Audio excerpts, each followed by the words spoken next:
Welcome to The Soft Life with me, Candy Washington, where we explore all things self-love, manifestations, and relationships with a cheeky dash of pop culture news. So be sure to subscribe, share, and join us on Patreon.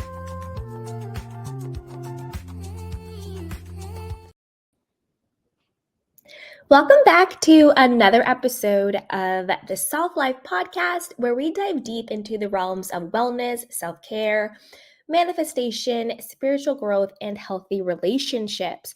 As always, I'm your host, Candy Washington, and today we are going to explore the topic of energy vampires. This is super important for anyone on their journey of self-love, self-confidence, and personal empowerment, and really focusing on the quality of your life.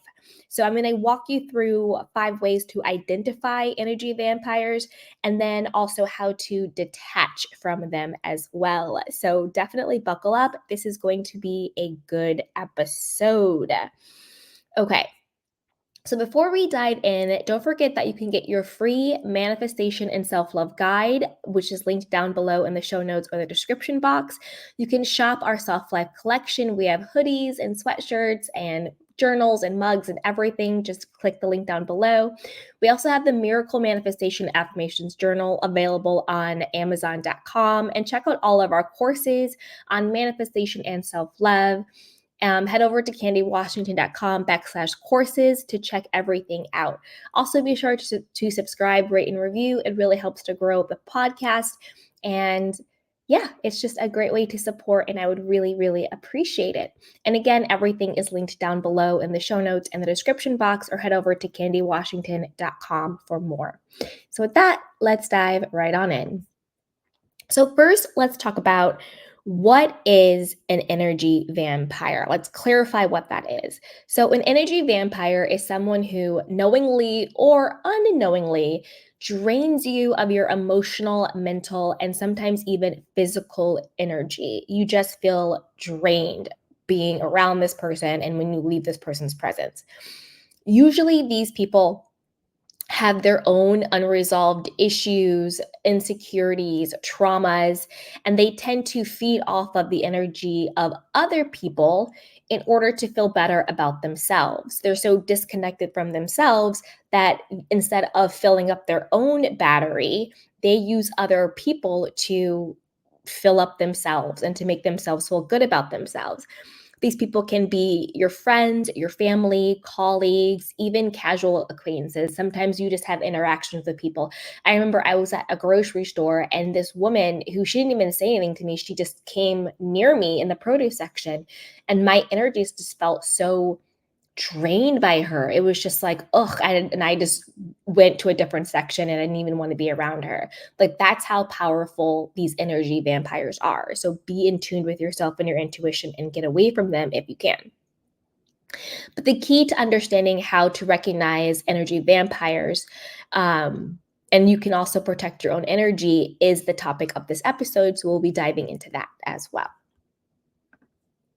So the first sign that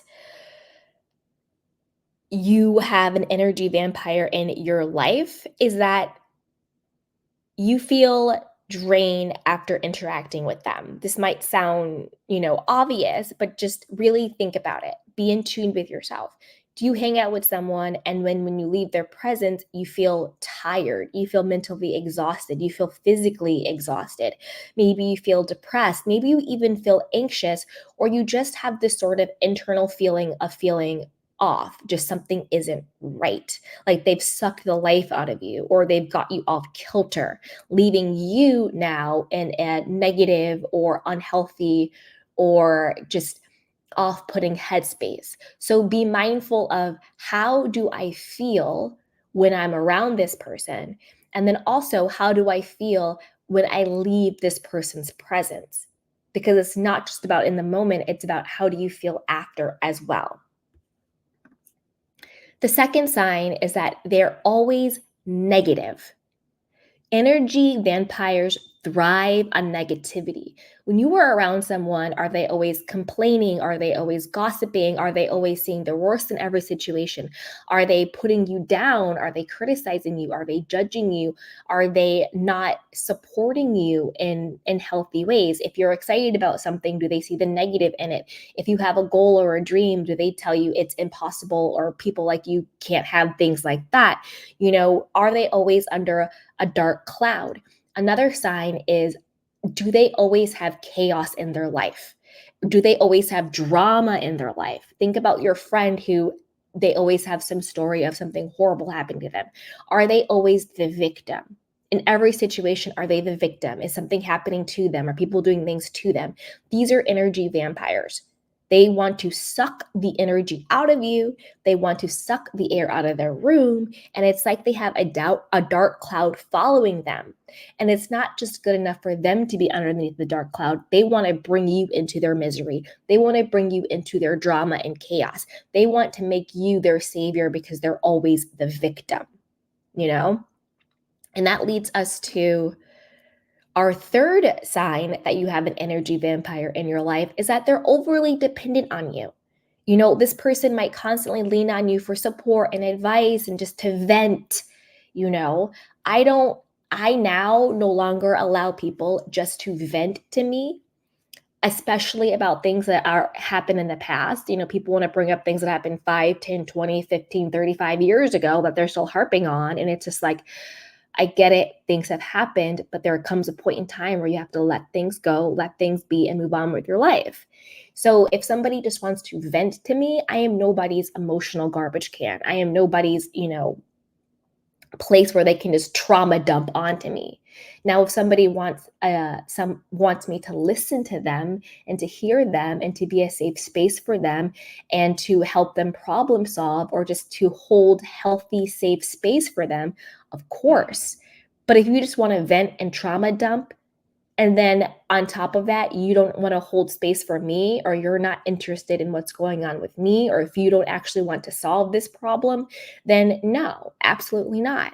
If you feel like they're more interested in you being their trauma dumpster versus being a supportive friend, or a reciprocal relationship where you give and you take and they take, then that's an energy vampire. That's a person who's only using you. They're not actually giving back to you either.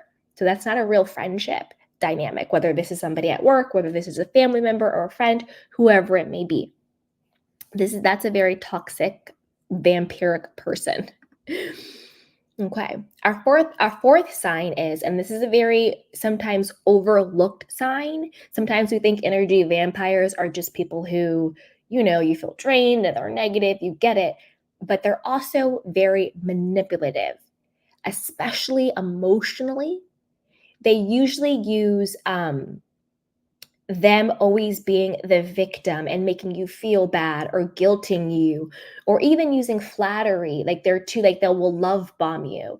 They use emotional and mental manipulation to get you to do what they want you to do, to keep you giving them all of your energy and your time and your attention, and never being able to hold them accountable because they're always the victim. They're going to cry, they're going to be upset with you, whatever the case is. Think about somebody in your life where they are the perpetual victim. And then you feel like you are held hostage by them because, there's no way you can hold this person accountable for their own actions because they're always the victim and they're going to cry or they're going to yell or there's going to be a fight. It's just too much. And they guilt and shame you into you then feeling responsible to make them feel better, to make them be happy, to help them heal, to get them to be whatever. Now you feel like you're responsible for their happiness or well-being. You are now in this codependent relationship with them where it is up to you and you are responsible for how this adult feels, which is completely crazy. Okay. And then the fifth sign is that you feel like you're walking on eggshells around them. Again, this is a very overlooked sign. You might find yourself constantly trying to avoid conflict with this person, saying the wrong thing around them. They might have a volatile temper or be overly sensitive, making you feel like it's your responsibility to tiptoe around them in order to, keep the peace. This is an energy vampire because now you are being stunted and you are being muted and you are being anxious or depressed or stressed out and not able to be your authentic self, not able to feel safe and secure and at peace in your space and in your own energy, because now you have to micromanage not only how this other person feels, but how you show up authentically in a situation. So if someone makes you feel like you have to tiptoe around them, you have to be careful what you say or what you do, you don't know what's going to set them off, that's a toxic energy vampire person. Okay. So after this quick break, I will get to the second part of this episode, which is 5 ways to detach from an energy vampire. But before we do that, here is a quick bonus sign of an energy vampire in your life. This might be the biggest sign of all that, more of like an indicator.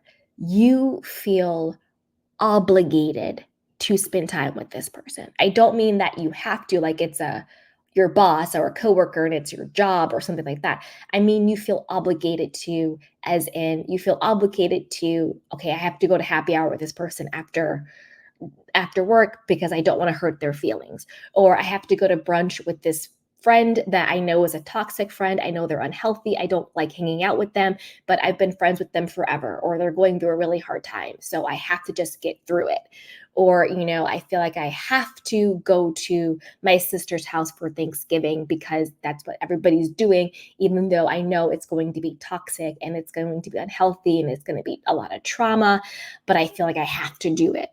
If you feel obligated to get through it, that you have to do it rather than feeling excited about it or wanting to do it, that is a huge sign that the person you're spending time with is an energy vampire and that you are abandoning your own well-being, your own peace, your own sense of safety in order to make somebody else feel comfortable, in order to not hurt somebody else's feelings, in order to not to be selfish, all of which is a bunch of baloney.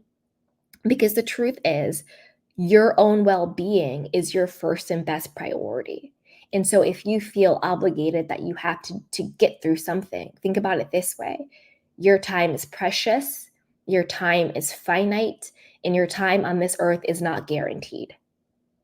So if you feel like you are making yourself do things where you intrinsically feel bad, walking on eggshells, not being respected, feeling drained, full of negativity, being guilted and shamed, not being safe, whether it's mentally, spiritually, financially, all of it, around emotionally around these people. This is your life. And the way you choose to spend it is up to you, and it's important. So if you feel that you have to hang out with people and abandon yourself and how you feel out of obligation, you got to X that out. And I'm going to show you some ways right after this.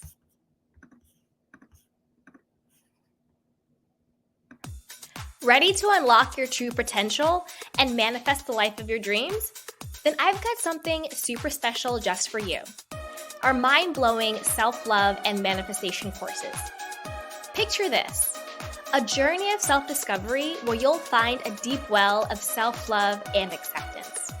Say goodbye to self-doubt and hello to unshakable confidence. Our courses are designed to help you embrace your worthiness and tap into the incredible power of self-love. But that's not all. We'll also dive deep into the transformative world of manifestations.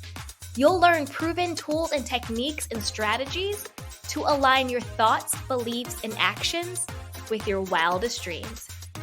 So get ready to create the success, happiness, love, and abundance that you deserve.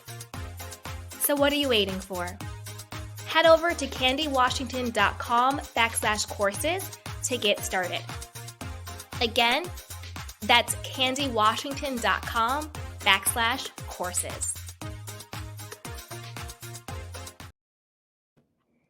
Okay, so now that we've identified the signs of an energy vampire, let's talk about some ways to detach from them in your life. Let's get our power back and protect our peace and protect our energy. So here are some strategies to create,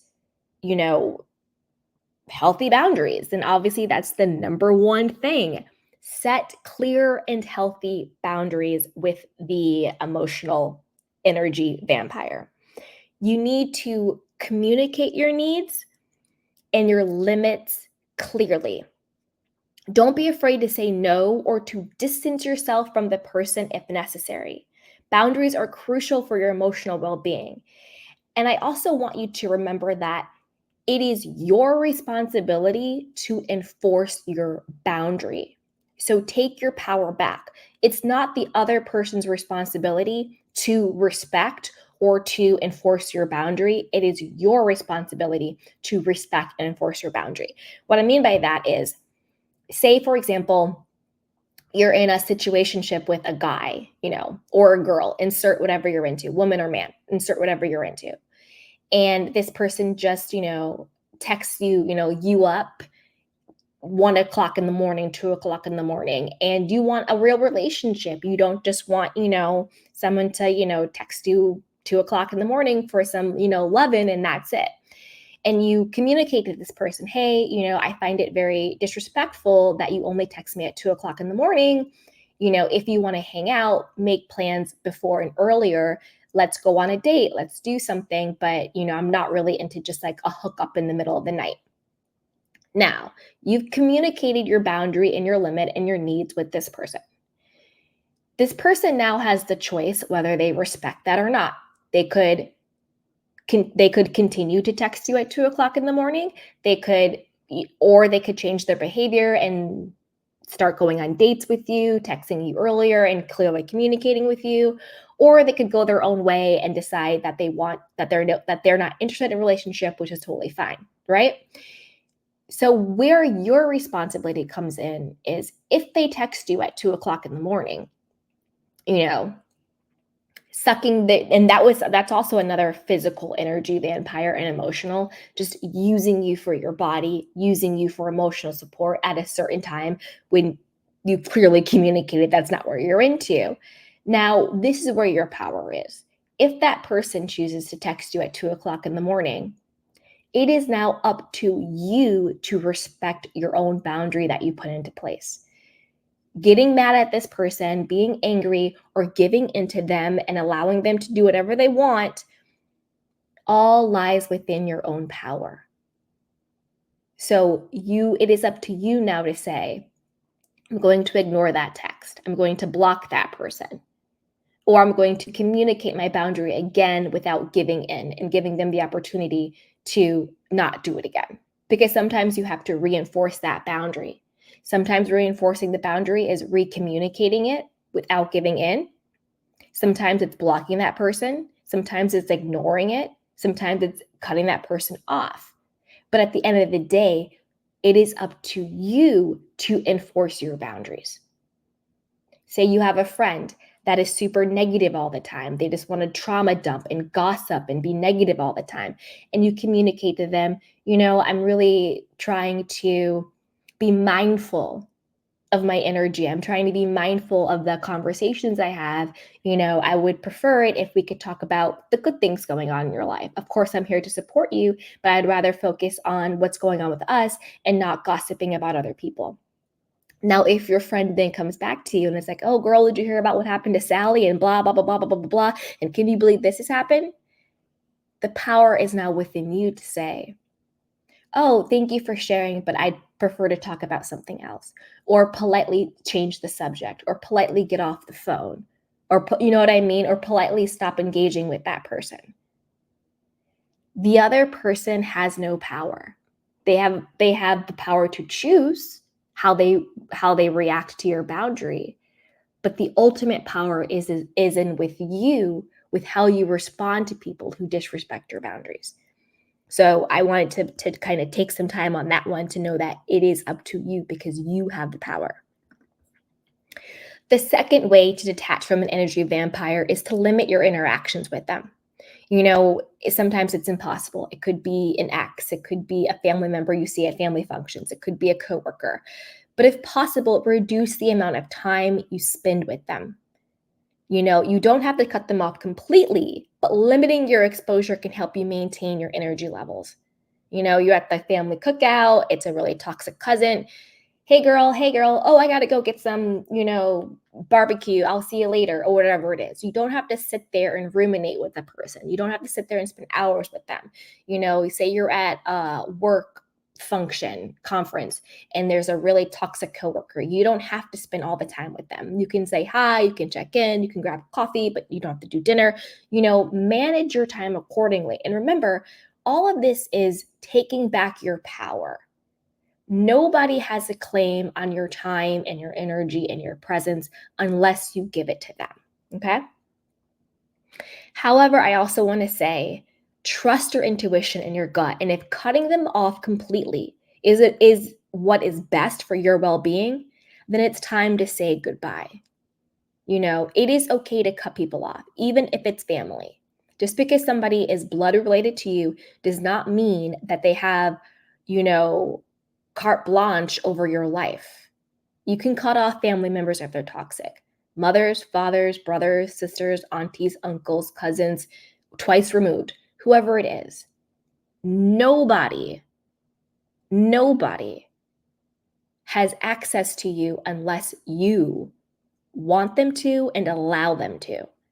So don't let anybody shame you or guilt you into thinking that you have to allow people in your life who cause you harm, because you don't. And harm isn't just physical. It is emotional, it is mental, it is spiritual as well. And even financial, okay?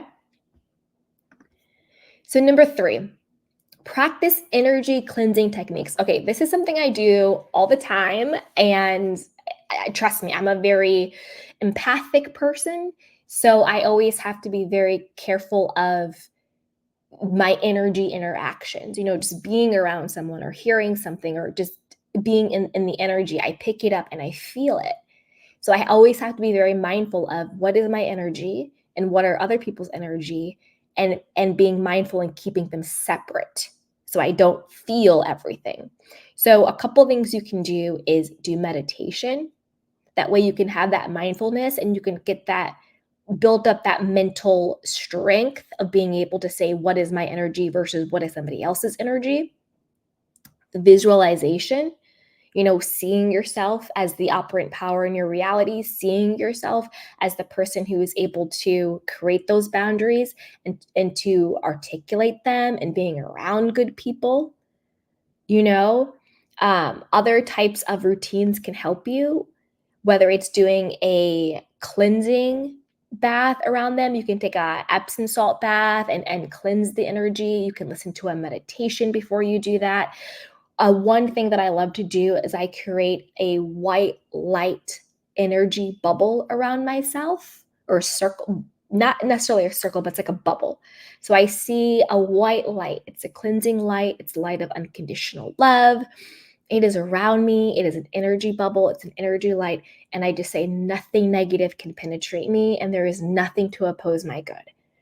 I do this when I'm going into meetings, or if I'm going to the grocery store, if I'm going to interact with people, if I'm walking down the street, if I'm going for a jog. It's just a good way to protect your energy. It is setting that energetic intention of there's nothing to oppose my good and nothing negative can penetrate me. This is me protecting my energy. This is me keeping my energy separate from other people. Do this if you know you have to go to, say you have to go to, a coworker's birthday party or whatever it is.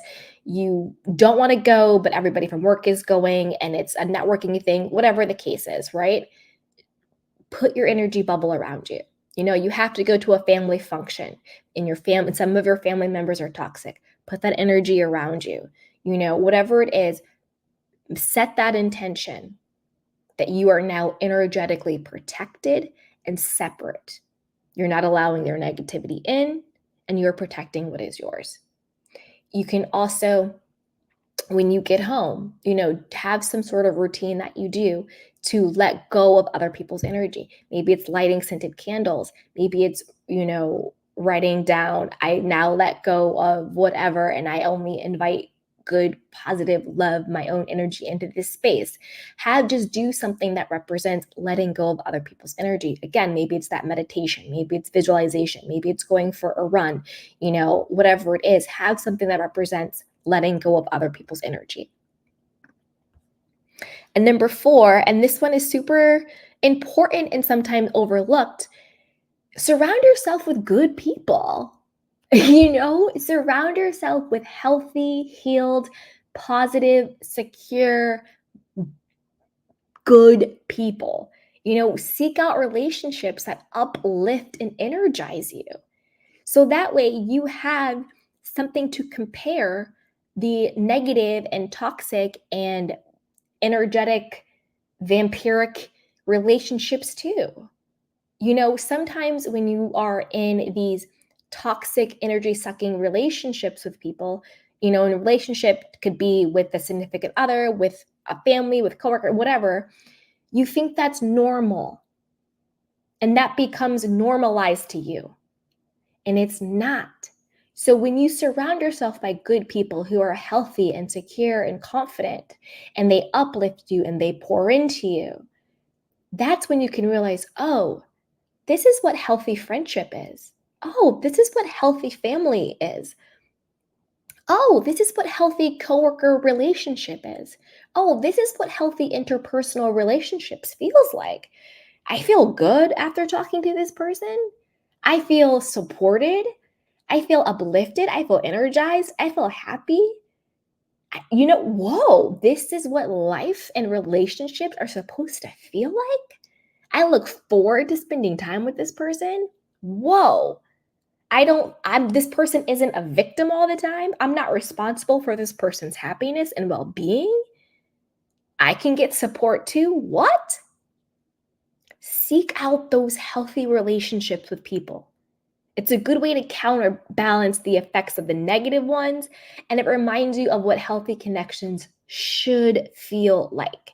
And the more you hang out with healthy people, the healthier you get, the more healed you get, the more positive and uplifted you get, and the more your own energy will start to naturally repel energy vampires. They will no longer even be attracted to you because you have your boundaries up, because you have your bubble of white light that's repelling any negativity, because you're able to say no, because you are now surrounded by a support system of people who love you and uplift you.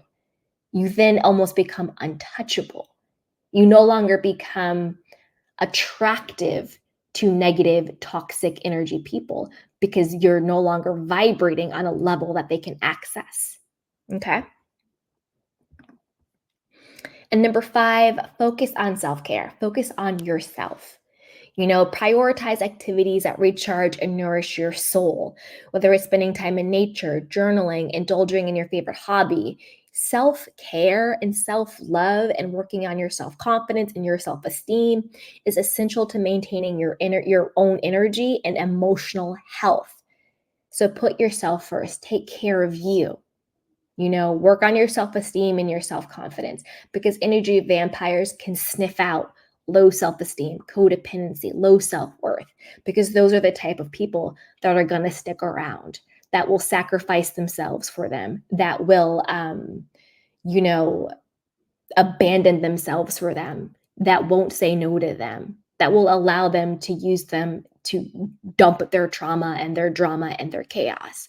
But people who love themselves, who put themselves first, who respect themselves, who are confident in who they are and who are secure, we don't allow that.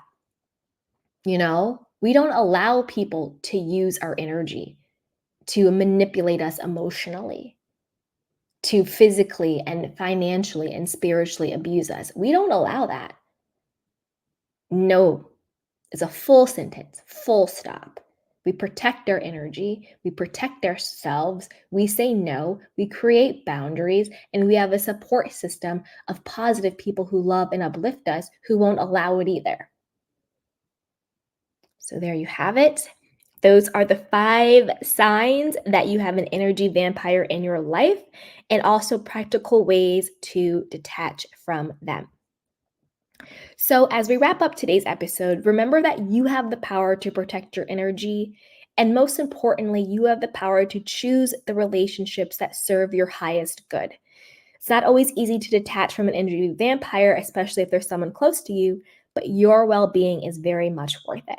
So, by recognizing the signs and taking proactive steps, you can create a life filled with more positivity, balance, and joy. So, thank you so much for joining us today. And if you enjoyed this episode, please don't forget to subscribe, like, and share with a friend who might need this message as well, and leave a review.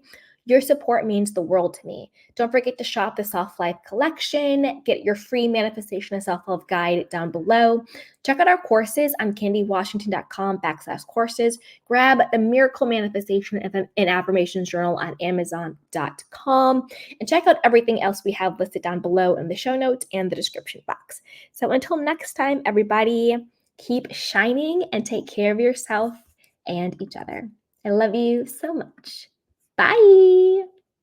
Welcome to the Soft Life with me, Candy Washington, where we explore all things self-love, manifestations, and relationships with a cheeky dash of pop culture news. So be sure to subscribe, share, and join us on Patreon.